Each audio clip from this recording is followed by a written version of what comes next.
পৃথিবী কি কত সুন্দর, মনোরম পৃথিবীতে দেখতে, শুনতে, বাঁচতে খুবই ভালো লাগে।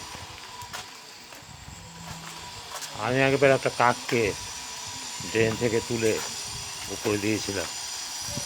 সেই কাকটি বড় হয়েছে, এখনও আমাকে দেখলে পর যখনই দেখে তখনই কা কা করে ডাকে। বুঝতে পারিনি, এখন অনুভব করছি ওকে বাঁচানোর জন্যই ও এরকমভাবে আমাকে ফলো করে। যখনই দেখে তখনই আমার দিকে তাকিয়ে কা কা কা কা কা। আর আমি ঘরে চলে গেলে তখন স্টপ হয়ে যায়। কত সুন্দর জীব, জীবের মধ্যে কত টান মায়া, কিন্তু মানুষের মধ্যে